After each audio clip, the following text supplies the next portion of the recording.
नमस्कार दोस्तों, स्वागत है आप लोगों का हमारे चैनल मैथ्स मेकर में। तो आज हम लोग रीजनिंग के कुछ नमस्कार दोस्तों, स्वागत है आप लोगों का हमारे चैनल मैथ्स मेकर में। तो आज हम लोग मैथ्स के कुछ अति महत्वपूर्ण प्रश्न करने वाले हैं। सारा क्वेश्चन एग्जाम ओरिएंटेड है, जो कि प्रीवियस ईयर पूछा गया प्रश्न है। ठीक है, सारा क्वेश्चन रेलवे और एसएससी में बहुत बार पूछा गया है, जो कि आप लोग ये भी क्वेश्चन देख पा रहे होंगे। ये रेलवे में तो बहुत बार पूछा गया है, रेलवे में लगभग 5 से 6 बार पूछा गया प्रश्न है। ठीक है, सभी क्वेश्चन इसी प्रकार से रिपीटेड क्वेश्चन है, इस प्रकार का क्वेश्चन बन सकता है। तो सभी क्वेश्चन आप लोग को हम आसान ट्रिक्स, ईजी ट्रिक्स से बताएंगे। ठीक है, बहुत ही महत्वपूर्ण क्वेश्चन है। चलिए पहला क्वेश्चन से हम लोग करने वाले हैं। पहला क्वेश्चन देखिएगा क्या है, यदि किसी संख्या में 21 जोड़ा जाए तो वह अपनी 3 गुनी से 7 कम हो जाता है। ठीक है, यदि किसी संख्या में 21 जोड़ते हैं तो मानिए कोई संख्या है x, ऐसे नहीं x मान के हम लोग नहीं बनाएंगे, x मान के नहीं बनाएंगे, बस आप लोग को समझा रहे हैं। बोल रहा है कि कोई संख्या x है, अगर एकरा में 21 जोड़ते हैं ना, एकर 3 गुना जो होगा, एकरा से 3 गुना से 7 कम है। ठीक है, 3 गुना से 7 कम है। ये 21 जोड़ने के बाद जो होता है वो 3 गुना से 7 कम होता है।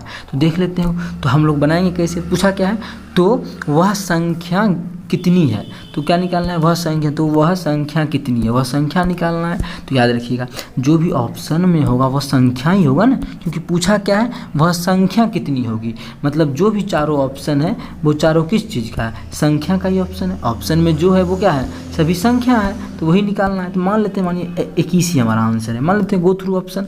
आप लोग को भी एग्जाम में जब क्वेश्चन आएगा तो कैसे बनाना है, गो थ्रू ऑप्शन।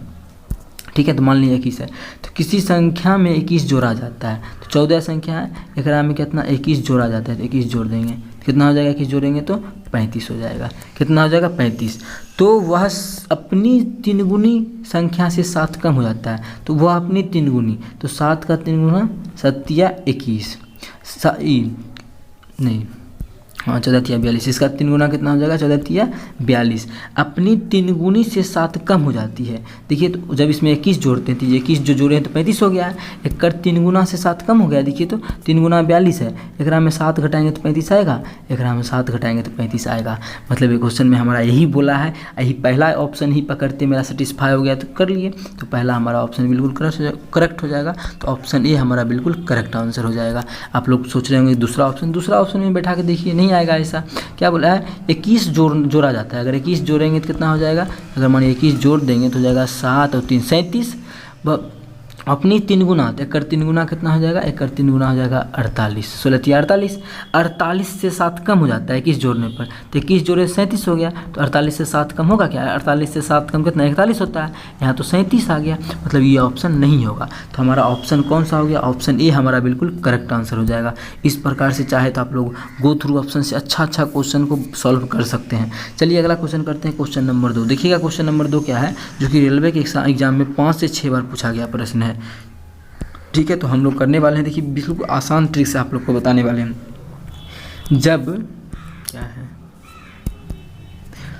जब विजय 12 पेन बेचता है तो उसे 2 पेन के विक्रय मूल्य के बराबर लाभ होता है। कितना कलम बेच रहा है, 12 कलम बेचता है, 12। ठीक है, तो उसको 2 को कलम बेचने के बराबर लाभ होता है, तो उसका लाभ प्रतिशत ज्ञात कीजिए। अब देखिए, ऐसा क्वेश्चन जब आ जाए तो मान लेते हैं कि 1 कलम कितना रुपये में, 1 रुपये में बेचा होगा। ठीक है, 1 कलम कितना रुपये में बेचा होगा, 1 रुपये में बेचा होगा। तो 12 को कलम कितना रुपये में बेचा होगा, 12 रुपये में। बोला है 12 कलम बेचता है। ठीक है, क्या बोला है कि 12 कलम बेचता है, तो 12 कलम कितना में बेचेगा, 12 रुपया में। 12 कलम जो है कितना में बेचेगा, 12 रुपया में। क्यों, 1 कलम का दाम हम लोग माने 1 रुपया, तो 12 कलम का दाम कितना, 12 रुपया में बेच दिया।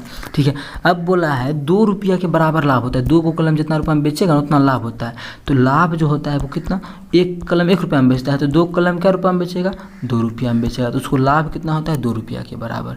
अब देखिए, कोई भी चीज़ बेचा है 12 रुपया में, 2 रुपया का लाभ हो रहा है, मतलब खरीदा कितना में होगा, खरीदा होगा 10 रुपया में। ठीक है, हमसे क्वेश्चन में बोला है कि उसका लाभ प्रतिशत ज्ञात कीजिए। तो लाभ प्रतिशत बराबर होता है, क्या होता है, लाभ प्रतिशत बराबर फॉर्मूला होता है हमारा क्या, लाभ गुना 100 बटा क्रय मूल्य। लाभ कितना है, लाभ 2 गुना 100 बटा क्रय मूल, क्रय मूल हमारा कितना आया, क्रय मूल हमारा 10 आया तो 10 नीचे में लिख देंगे। काटापीटी करेंगे, 0 से 0 क्या कितना आ गया, 10 दूना 20, तो 20% हमारा आ गया।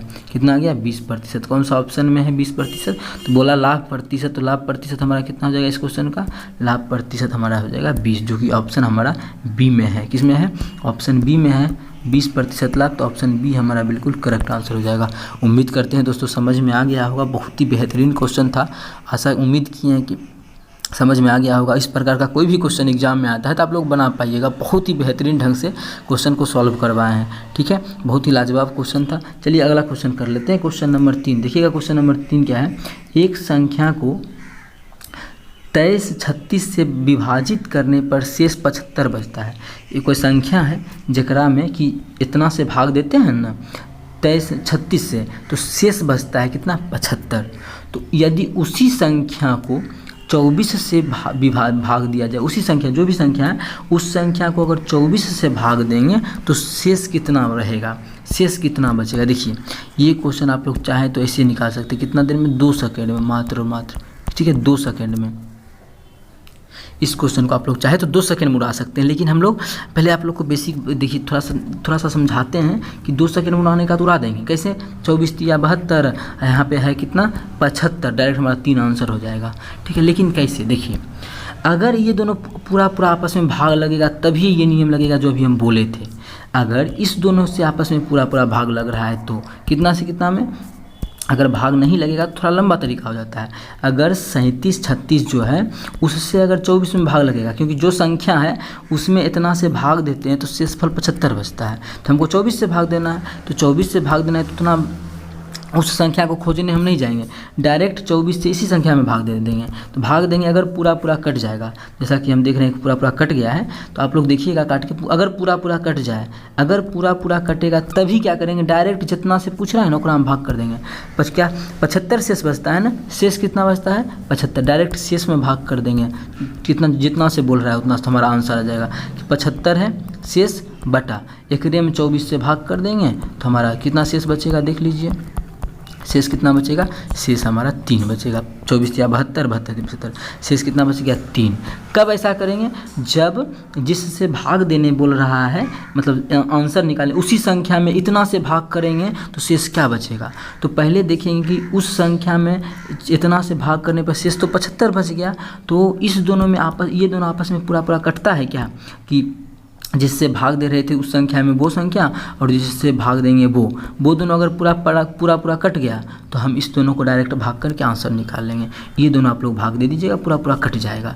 ठीक है, तो हम लोग इस प्रकार से शॉर्ट तरीका से इसको निकाल सकते हैं। उम्मीद करते हैं दोस्तों 3 नंबर क्वेश्चन भी समझ में आया होगा, बहुत ही शॉर्ट तरीका है। डायरेक्ट आप लोग एग्जाम में क्या कीजिएगा, देखिए किस प्रकार से एग्जाम में कीजिएगा, डायरेक्ट ये दोनों पूरा भाग लग रहा है, यहीं पे चेक कर लेंगे। मानिए 12 से भाग देंगे, 12 दूना 24, यहाँ देंगे 12 दूना 24, 3 और 3 तो 12 दूना 24, कितना हो गया यहाँ पे 12 8 96, 8।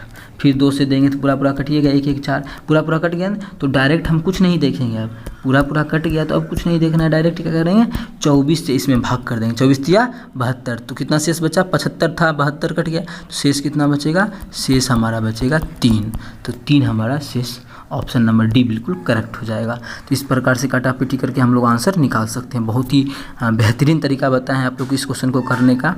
ठीक है, चलिए अगला क्वेश्चन करते हैं, क्वेश्चन नंबर 4। देखिएगा क्वेश्चन नंबर 4 क्या है, यदि किसी धनराशि पर 6 वर्ष का साधारण ब्याज मूलधन के 30% के बराबर है।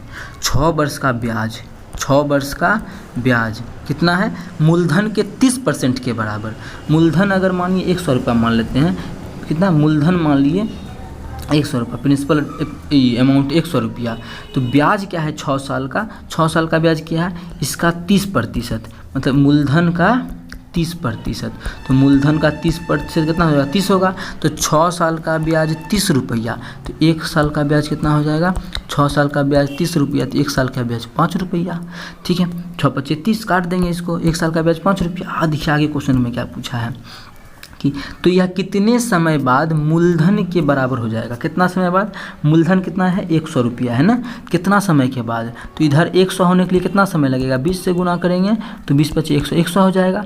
जब इधर 20 से गुना इधर करेंगे 20 से गुना, मतलब नहीं तो ऐसे मानिए गुना वाला नियम नहीं समझ रहे हैं, ठीक है। तो 1 वर्ष में 5 रुपया, इसको होना कितना है? मूलधन के बराबर, मतलब 100 होना है। 1 वर्ष में 5 रुपया, तो 1 वर्ष में 5 रुपया, तो 20 वर्ष में कितना हो जाएगा? 20 वर्ष में हमारा हो जाएगा 20 × 5 = 100, ठीक है। तो हमको 100 ही तो पुराना था, कितना साल में हो जाएगा मूलधन? कितना? 20 साल में। कौन सा ऑप्शन है 20 साल? ऑप्शन ए हमारा है 20 साल। तो ऑप्शन ए हमारा बिल्कुल करेक्ट आंसर हो जाएगा। कौन सा ऑप्शन? Option A. तो उम्मीद करते हैं दोस्तों समझ में आया होगा। इस प्रकार का कोई भी क्वेश्चन अगर एग्जाम में आता है तो आप लोग बना पाइएगा। बहुत ही बेहतरीन तरीका बताएं इस क्वेश्चन को सॉल्व करने का। उम्मीद करते हैं क्वेश्चन समझ में आया होगा, ठीक है। तो चलिए मिलेंगे नेक्स्ट वीडियो में इसी प्रकार का और बेहतरीन क्वेश्चन लेके। अगर अच्छा लगा तो इस वीडियो को लाइक कीजिए और अपने सभी दोस्तों के साथ इस वीडियो को ज़्यादा से ज़्यादा शेयर कीजिए। Thank you.